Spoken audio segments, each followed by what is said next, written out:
उसके इंतजार में हजारों लोग जमा हैं।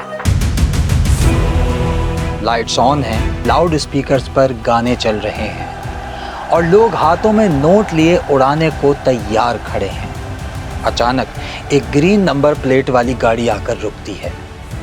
जैसे ही वो शख्सियत गाड़ी से बाहर निकलती है, शोर बढ़ जाता है। वो उसके लिए दीवाने हो रहे थे, नोट उड़ा रहे थे।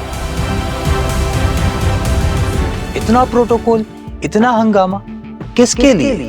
कौन था वो या कौन थी वो? कोई famous player, singer, actor, model, politician? जी नहीं, ये थी डांसर ट्रांसजेंडर महक मलिक।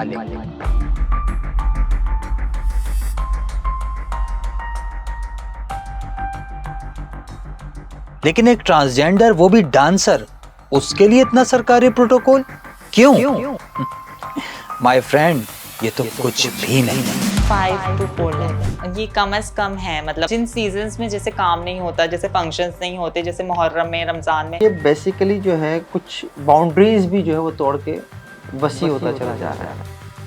80% जो ख्वाजा सरा कराची के अंदर रह रहे हैं, उनका सेक्स से ही मैं समझती थी उनकी रोजी रोटी चल रही है। उसने मुझे इतने पैसे दिए और उसने मुझे सेक्स किया, तो मैं क्यों नहीं सेक्स करके पैसे कमा लूं? फिर मैं मेलों में सेक्स करने लग गई। मुझे नहीं लगता ट्रांसजेंडर कम्युनिटी गरीब है। वो जॉब ही नहीं करते। वो बोलते हैं कि हमें 40-50 हज़ार रुपया ये देंगे, हम इतना तो एक रात में कमा लेंगे। ये जो सारा ट्रांसजेंडर्स का जो एक पूरा सेटअप है, इसे बासर अफराद की सपोर्ट भी हासिल है, इसे सियासतदानों की सपोर्ट भी हासिल है। सियासतदान, पॉलिटिशियन क्या वो इंसान नहीं है? उनका भी दिल है। सब आते हैं, सबके फंक्शंस होते हैं। आपके घर में आएंगे, शराबी भी पियेंगे, पार्टी भी करेंगे, आपके साथ जना भी करेंगे और आप कुछ नहीं कह सकते। जब आदमी नॉर्मल सेक्स को करके और उससे उकता जाता है तो फिर एडवेंचरिज्म की तरफ जाता है। आईजी सिंध को इसका नोटिस लेना चाहिए कि आया कि वहाँ पर अजीज भट्टी पुलिस स्टेशन लगता है कि उनकी सरपरस्ती में ऐसा सब कुछ हो।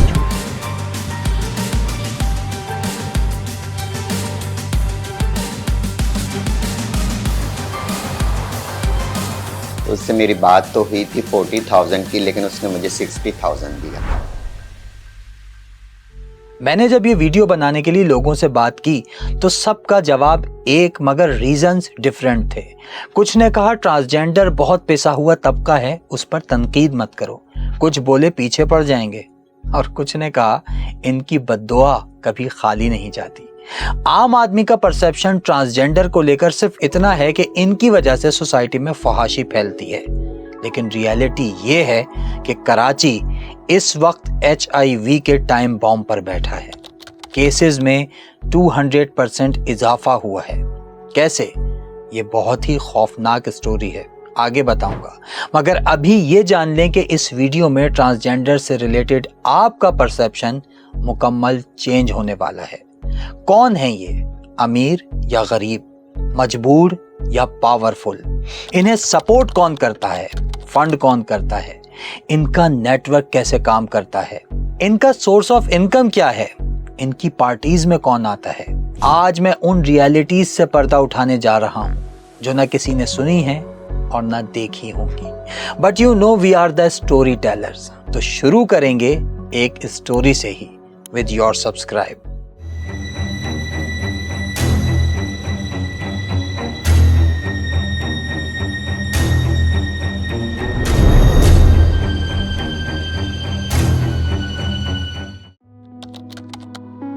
ये कराची का फेडरल बी एरिया है, जहां एक सख्त मजहबी घराने में एक बच्चा पैदा हुआ। वालिदैन ने प्यार से उसका नाम शहजाद रखा। शहजाद बहुत ही प्यारा सा बच्चा था, आम बच्चों से ज्यादा खूबसूरत और क्यूट। माँ बाप को उससे बहुत उम्मीदें थीं। बड़ा होकर घर का सहारा बनेगा, नाम रोशन करेगा, डॉक्टर या इंजीनियर बनेगा।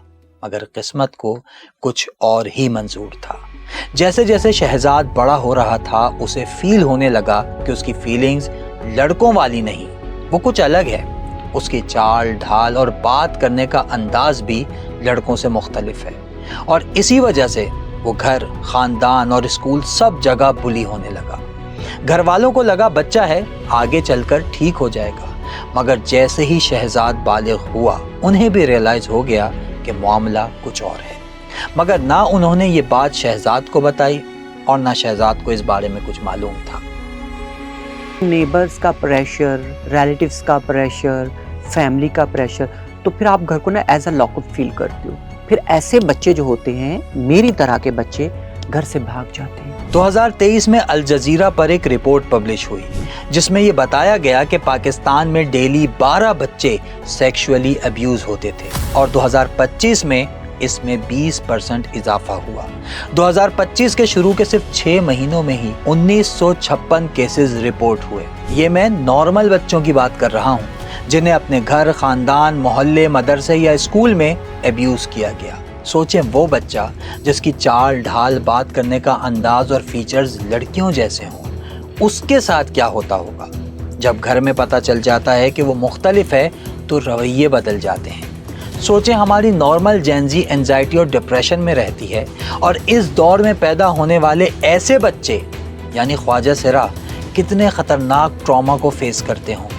खानदान, स्कूल, सोसाइटी इन्हें बचपन से ही खुसरा, छक्का और हिजड़ा कहकर छेड़ती है और जब वो बच्चा ऐसे माहौल से निकलकर 15 या 16 साल की एज में घर छोड़ने पर मजबूर हो जाता है तो बाहर वाले जो उसके साथ करते हैं वो तो एक अलग ही स्टोरी है। स्कूल में आपको बुली किया जाता है, आपको लेफ्ट आउट फील कराया जाता है, आपको बताया जाता है कि आप अलग हैं, बुरी नज़र से देखा जाता है और वो बच्चा इतना डरा हुआ होता है, वो कभी भी उस चीज़ के लिए आवाज़ उस एज में उठा ही नहीं सकता। शहजाद भी अपने लिए आवाज़ ना उठा सका।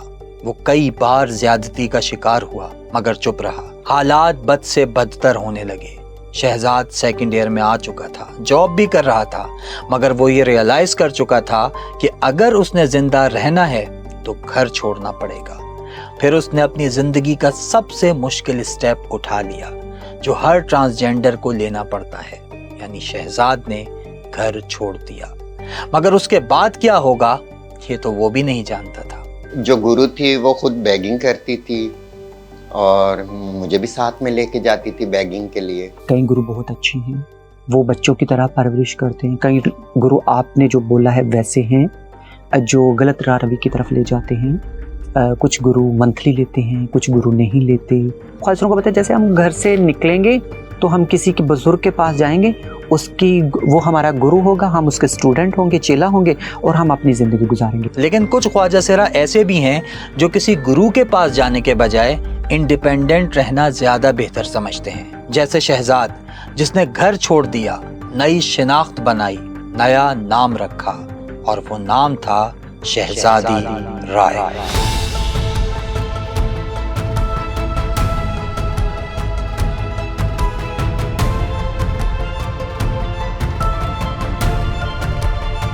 हमारी कोर्ट्स हमें इज्जत नहीं दे रही हैं और हमारी आवाम गुमराह हो रही है इससे। जी हाँ, वो शहजादी राय जो आज पाकिस्तान में 18th ग्रेड की ऑफिसर हैं, सिंध पुलिस की फोकल पर्सन है, सोशल एक्टिविस्ट हैं।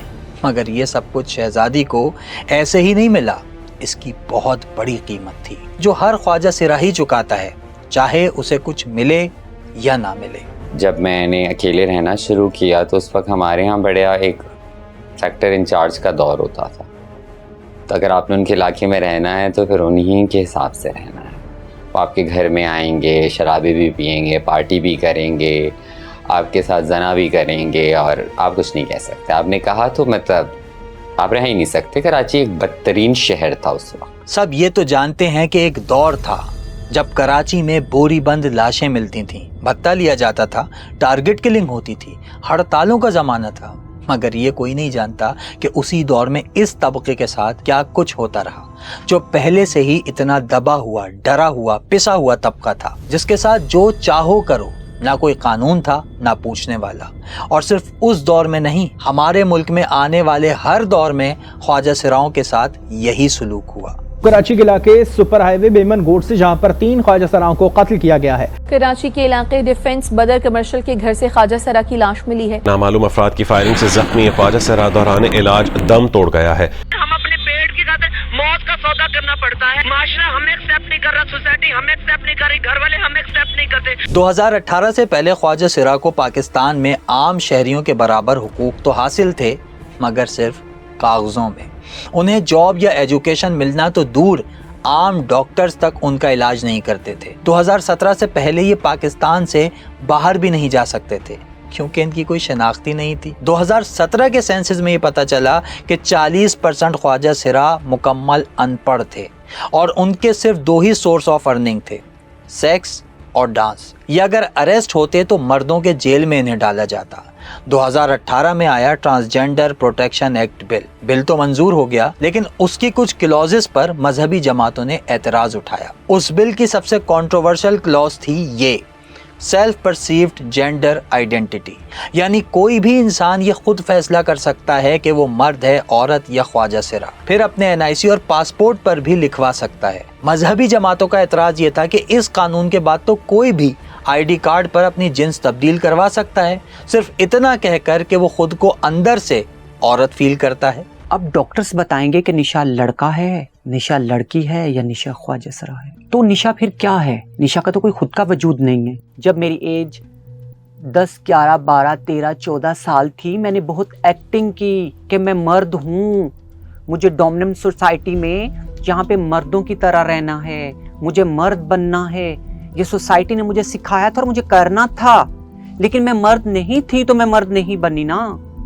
मेरे और बहन भाई भी तो हैं, वो भी तो इसी सोसाइटी में रहते हैं, वो क्यों नहीं मेरी तरह बने? क्या मेरे इतना बड़ा खानदान है उसमें मैं ही ऐसी थी? मुझे लोगों ने बताया कि मैं खुसरा हूँ, छक्का हूँ। मुझे तो नहीं लग रहा था, मैं तो बिल्कुल ठीक समझती थी खुद को। लोगों ने बताया कि मैं ये हूँ। लोग आपको बोलना शुरू करते हैं और एक 7 साल का बच्चा, एक 9 साल का बच्चा, एक 10 साल का बच्चा, उसको जब माशरा ये बताता है कि तुम छक्का हो, तो फिर जब वो खुद फिर जब बोलता है मैं ट्रांसजेंडर हूँ तो ऐसा मसला हो जाता है। ट्रांस मॉनिटरिंग 2025 की रिपोर्ट में बताया गया कि 2025 में एशिया दुनिया का वो वाहिद रीजन था जहां 2024 के मुकाबले ख्वाजा सिरा मर्डर केसेस में इजाफा हुआ। 2025 में एशिया में सबसे ज़्यादा कत्ल के केसेस पाकिस्तान में रिपोर्ट हुए। सिर्फ KP में 150 ख्वाजा सिरा कत्ल हुए और पुलिस उनके कातिल पकड़ने में नाकाम रही। इन्हें मारने की कोई ख़ास वजह भी नहीं होती, बस डांस के लिए बुलाया, बुलाने वाले नशे में थे, मार दिया। दोस्ती का बोला, मना करने पर मार दिया। ज़बरदस्ती की कोशिश की, ना करने पर मार दिया। वैसे तो हमारे मुआशरे में इंसानी जान की कोई ज़्यादा कीमत है भी नहीं, मगर जुल्म यह है कि ख्वाजा सिरा को मारा भी जाता है और इल्ज़ाम भी उसी पर लगता है। इनके बगैर कोई महफिल मुकम्मल भी नहीं होती और नजिस भी समझा जाता है। इनके साथ नाजायज़ ताल्लुकात हर कोई बनाता है, मगर जायज़ और अच्छे ताल्लुकात कायम करने को बेइज्जती समझा जाता है। इन्हें पार्टीज़ में रातें रंगीन करने के लिए तो बुलाया जाता है, मगर जॉब और तालीम देते हुए हमें शर्म आती है। ये पूरे घर चलाते हैं, अपने ख़ानदान पालते हैं, बहनों की शादियां कराते हैं, मगर उन्हीं घरों में इन्हें अंदर तक नहीं आने दिया जाता। क्या ज़बरदस्त सोसाइटी है यार हमारी, वाह। ट्रांसजेंडर्स को कहा जाता है कि कोई इज्जत का काम करो, हलाल कमाओ, मगर इन्हें बचपन से सोसाइटी यही सिखाती है कि वो तो जिस्म बेचने के लिए पैदा हुए हैं, जिसको मौका मिलता है वो फ़ायदा उठाता है। इनको शुरू से यही रास्ता दिखाया जाता है, बताया जाता है कि सांस भी लेनी है ना तो हमारे साथ सोना पड़ेगा। आप कहीं पे भी घर लेने जाते हैं, कराची में भी, तो स्टेट एजेंट सबसे पहले आपसे सेक्सुअल फेवर मांगता है, मालिक मकान आपसे सेक्सुअल फेवर मांगता है, इलाके के लड़के आपसे सेक्सुअल फेवर मांगते हैं, और आप ना दें तो फिर आप पे इल्ज़ाम लगता है कि भाई इनके घरों में तो मर्द आते हैं। तो एक दफ़ा मुझे कहता है कि चलो मेरे साथ ना होटल पे ना, मेले के बाहर बहुत एक अच्छा होटल खुला है, वहाँ चलते हैं, चाय पीते हैं। तो मैं उसके साथ बाइक पे गई और वो मुझे कहीं आगे ही ले गया। वहाँ उसने मुझे 2 दिन रखा, ज़बरदस्ती रखा। मैं ना मेले में आने दे रहा था, ना मुझे छोड़ रहा था, ना मुझे घर आने दे रहा, तो ज़बरदस्ती रखा था उसने। 2 दिन मुसलसल सेक्स किया उसने मेरे साथ। मैंने सोचा कि सेक्स करने से तो बहुत सारे पैसे आते हैं, उसने मुझे इतने पैसे दिए और उसने मुझे सेक्स किया, तो मैं क्यों नहीं सेक्स करके पैसे कमा लूँ। फिर मैं मेलों में ही सेक्स करने लग गई। कभी नहीं मैंने देखा कि एक आदमी आया है, ख्वाजा सिरा रोड पे खड़ा है, गाड़ी रोकता है, उसको पैसे देता और चला जाता है। ऐसा कभी नहीं होता। वो ख्वाजा सिरा को नोचेगा, एंजॉय करेगा, फिर उसके बाद जाके उसको पैसे देगा। ये सोसाइटी का ही किरदार है। दूसरों को बदकिरदारी के सर्टिफिकेट बांटने वाले ये क्यों भूल जाते हैं कि हम बहैसियत एक सोसाइटी कितने बदकिरदार हैं। और हमारी इस बदकिरदारी ने ख्वाजा सिराओं की हिम्मत और बढ़ा दी। वो भी समझ गए कि सोसाइटी में ना जॉब मिलनी है, ना तालीम और ना ही इज्जत, तो अब सिर्फ पैसा ही कमाओ।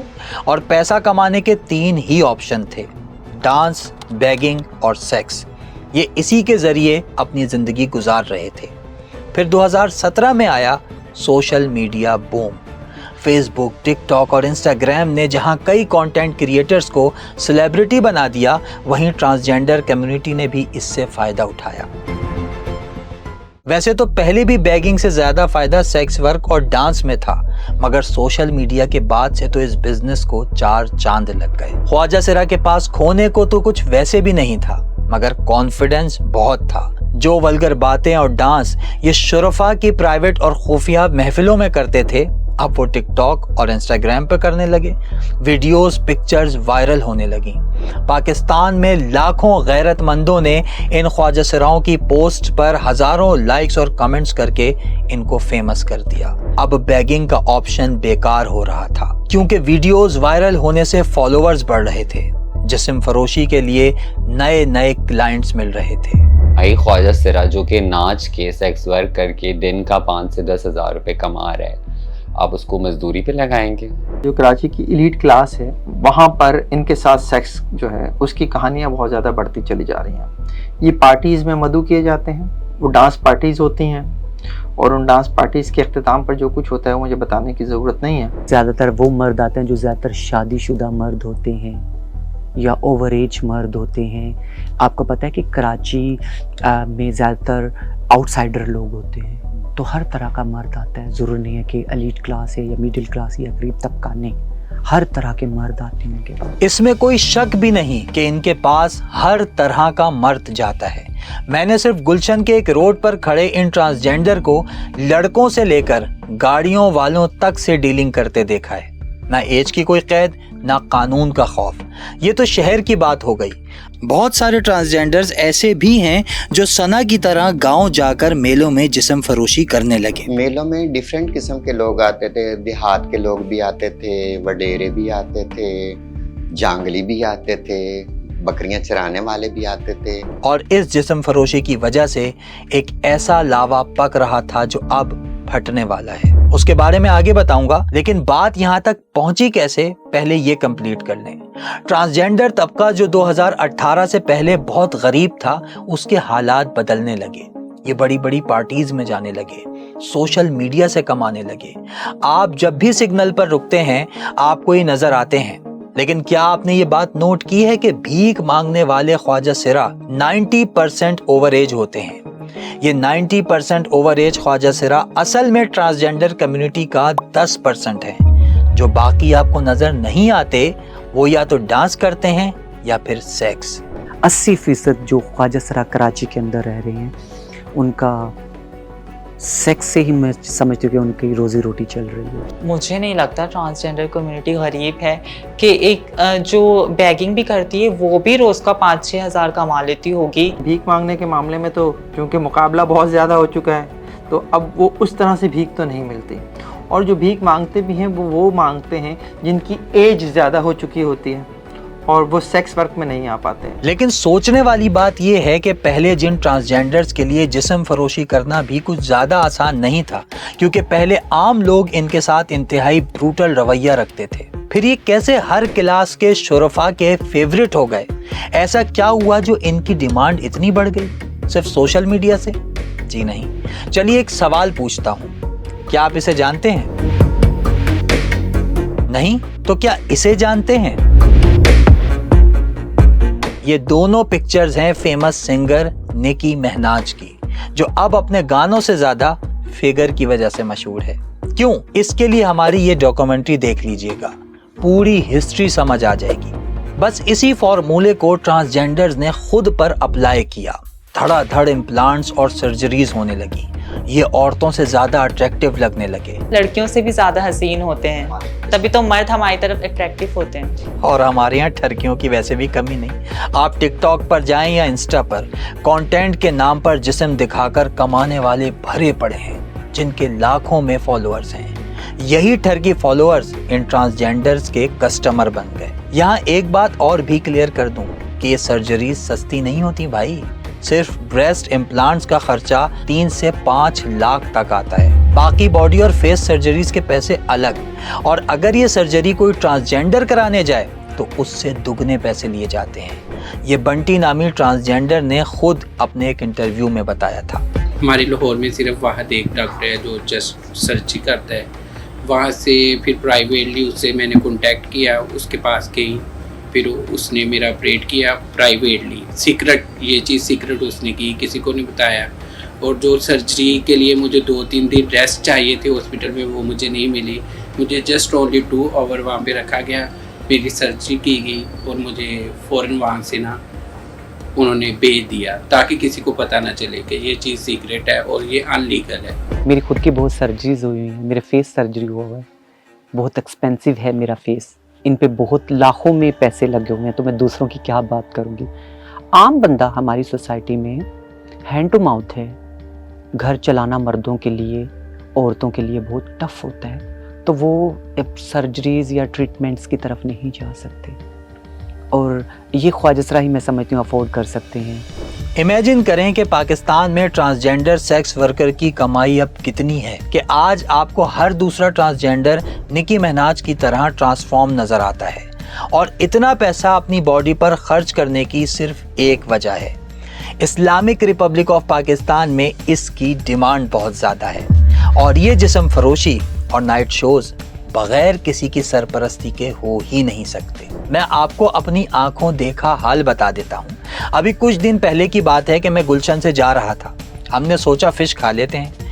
हम बैठे ही थे कि पुलिस आ गई। उन्होंने आते ही सब कुछ बंद करवाना शुरू कर दिया कि 11 बज गए, शॉप्स बंद करो। मैं खुश हो गया कि चलो भूखा घर चला जाऊंगा, मगर पुलिस तो हमारी एक्टिव है। अभी मैं उस फिश वाले की शॉप से थोड़ा आगे ही गया था कि लाइन में ये सीन नजर आया।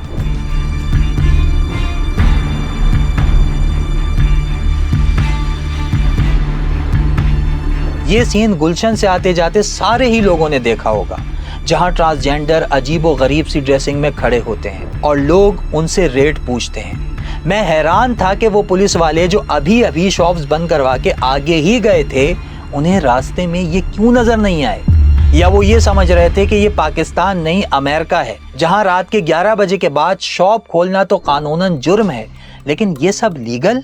आप जो मुकाम बता रहे हैं वो अजीज़ भट्टी थाने की हदूद में आता है, और वहाँ से डेफिनेटली भीड़ जो है वो थाने को पहुँच रही होती है, और इसी वजह से वो इतनी आज़ादी से मूव कर रहे होते हैं। और अब अगर कोई सोशल वर्कर, कोई इलाके का कोई समाजी फर्द, कोई अगर इसकी शिकायत कर दे, या मोहल्ले वाले ही शिकायत कर दें, तो उल्टा उन्हें भुगतना पड़ता है पुलिस को। आईजी सिंध को इसका नोटिस लेना चाहिए कि आया कि वहाँ पर अजीज़ भट्टी पुलिस स्टेशन लगता है कि उनकी सरपरस्ती में ऐसा सब कुछ हो रहा है। इस सारे मामले पर खामोशी क्यों है?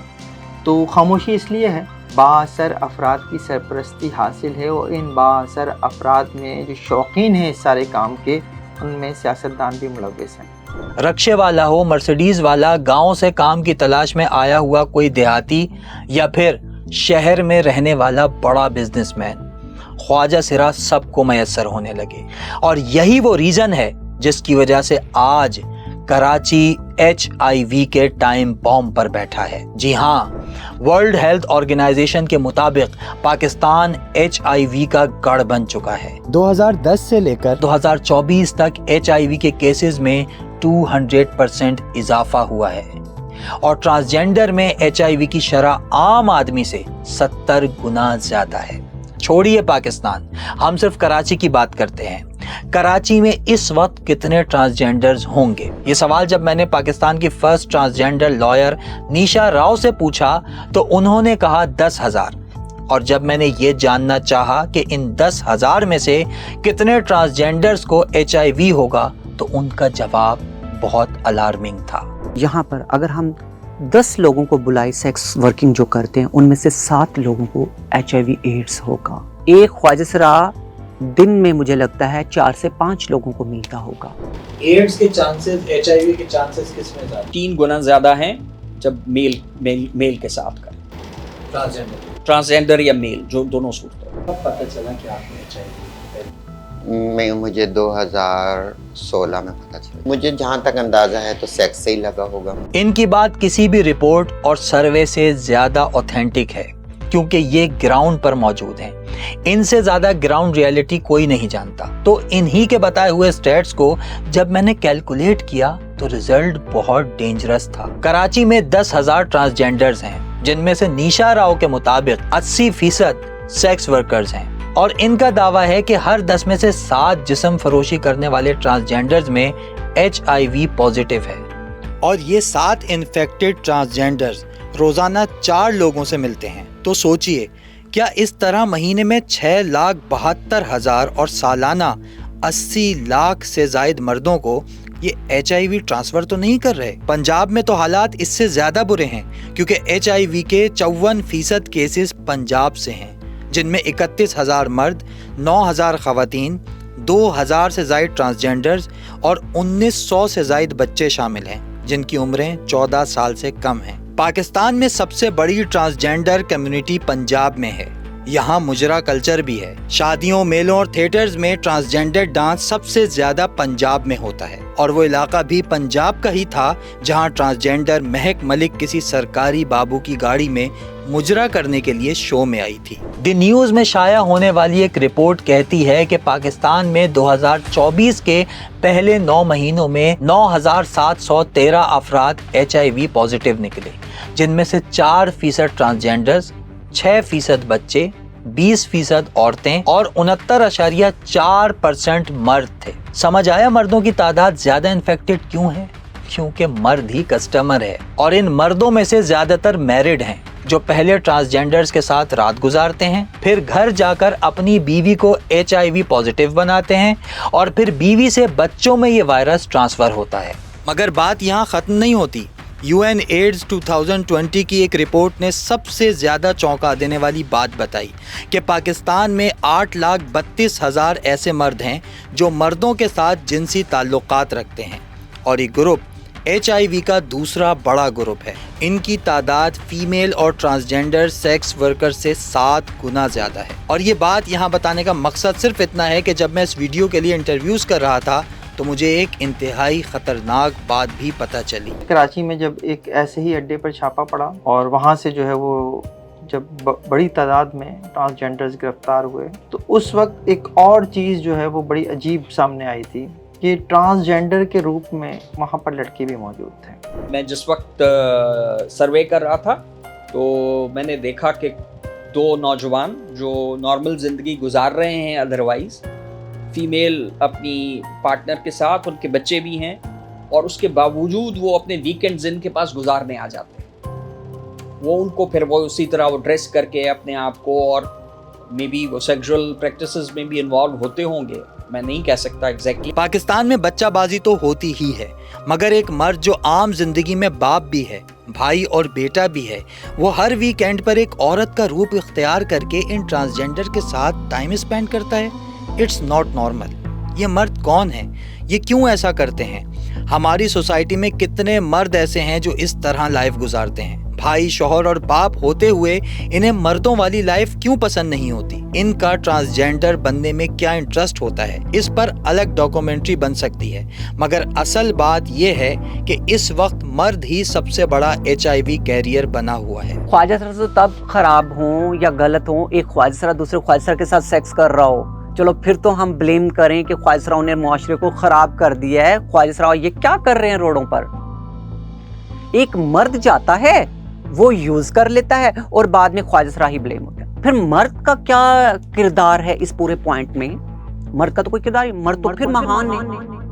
जब आदमी नॉर्मल सेक्स को करके और उससे उकता जाता है तो फिर एडवेंचरिज्म की तरफ जाता है। तो ये एडवेंचरिज्म में आ जाता है कि चलें ठीक है, अब वो तो बहुत करके देख लिया है, रोज ही करते हैं, चलो आज जरा कुछ और ट्राई करते हैं। सवाल हमसे पूछा जाता है, सवाल तो अगर वो 70% लोग सेक्स कर रहे हैं तो वो हवा से थोड़ी सेक्स कर रहे हैं, दीवारों से सेक्स थोड़ी कर रहे हैं, मर्दों के साथ सेक्स कर रहे हैं, और उनको इस चीज़ पे लगाने वाले भी मर्द ही हैं।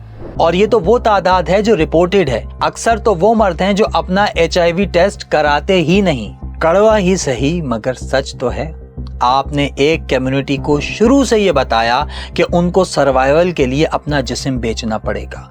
आपने उन्हें इज्जत से जीने का ऑप्शन दिया ही कब? जब एक ख्वाजा सिरा बच्चा पैदा होता है और वालिदैन को पता चलता है तो वो पहला फैसला जो करते हैं ना, वो ये नहीं होता कि उसे डॉक्टर या इंजीनियर बनाएंगे, बल्कि पहला फैसला ये होता है कि उसे घर से निकालो। फिर घर से निकाले गए उस बच्चे को एक डेरा मिलता है जहां गुरु होती है। वो कहती है आओ मेरे पास, मैं तुम्हारी माँ हूँ।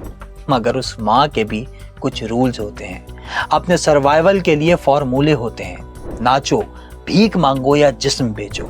ये ख्वाजा सिरा की मर्जी नहीं थी, ये उनका शौक या ख्वाब नहीं था, बल्कि ये सोसाइटी का दिखाया हुआ वो रास्ता है जिसकी मंजिल HIV है। हम ये तो कहते हैं कि जिस्म फरोश हैं, मगर ये नहीं सोचते कि वो पढ़ क्यों ना सके। हम ये कहते हैं कि ये डांस करते हैं, फहाशी फैलाते हैं, मगर ये नहीं सोचते कि फिर करें क्या। जब जॉब, एजुकेशन और घर ना हो, जब कानून कागज पर हो, हकीकत में ना हो, तो फिर इंसान क्या करेगा। बहुत कोशिश की थी कि मैं इस चक्कर में ना पढूं, जॉब पे लगूं, बहुत मैंने कोशिश की। लेकिन जॉब पे भी जाती थी तो वहाँ भी लोग हकारत की नज़र से देखते थे ना। मतलब मुख्तलिफ थी सबसे, एक नॉर्मल लड़के से, मतलब एक नॉर्मल लड़की से अलहदा थी थोड़ी सी ना। गलत तरीके से टच करना लोगों का, और फिर अजीब लगता था। फिर इसलिए मैंने छोड़ दिया। और जहाँ अगर किसी के पास जॉब पे लगो वो भी इस तरह से ही, मतलब वो आगे बोलता था, तो फिर मैंने छोड़ दिया। फिर मैं फंक्शंस में मैंने कहा जब मैं हूँ, ये मुझे करना ही है, तो फिर मैं ये इस तरह से करूँ खुल के। मुझे सिर्फ सेक्सुअल ऑफर्स ही मिली, चाहे वो बड़े से बड़ा इंसान हो, कोई भी लोग हो, वो ऑब्वियसली आपसे एक सेक्सुअल फेवर्स एक्सपेक्ट करते हैं। नहीं तो फिर वो आपके दुश्मन बन जाते हैं, नहीं तो वो आपका काम रोक देते हैं, आपकी कोई चीज़ नहीं करते हैं। तो ये तो एक मजबूरी है और हमें ये चीज़ करनी पड़ती है। A society that tolerates the dark desires of powerful men does not have a crime problem. It has a values problem. AIDS या HIV फैलने की वजह ये ट्रांसजेंडर्स नहीं, बल्कि वो मर्द हैं जिन्होंने इस कम्युनिटी को जिस्म फरोशी पर मजबूर किया। वो शौहर हैं जो बीवी होते हुए इनके पास जाते हैं। वो बाप हैं जो बगैर ये सोचे कि जहां वो अपनी फैंटेसीज पूरी करने जा रहे हैं, वहां से एड्स को घर लाकर अपने बच्चों को लगा रहे हैं। वो स्टूडेंट्स हैं जो अपने वालिदैन की मेहनत की कमाई इन ट्रांसजेंडर्स पर उड़ा रहे हैं। निशा राव, जिसे बचपन में घर से निकाला गया, उसने रोड्स पर, सिग्नल्स पर भीख मांगी, लेकिन एजुकेशन कंप्लीट करने के लिए। और आज ये पाकिस्तान की पहली ट्रांसजेंडर लॉयर है। इसका मतलब समझे भाई, इतने बदतरीन हालात में जब ये पढ़कर इस मकाम तक पहुंच सकते हैं, तो सोचें अगर इनके लिए जॉब, एजुकेशन में आसानी की जाए, इन्हें भी वही इज्जत और हुकूक दिए जाएं जो एक पाकिस्तानी शहरी को मिलने चाहिए, तो ये भी किसी अच्छे मकाम पर पहुंच सकते हैं।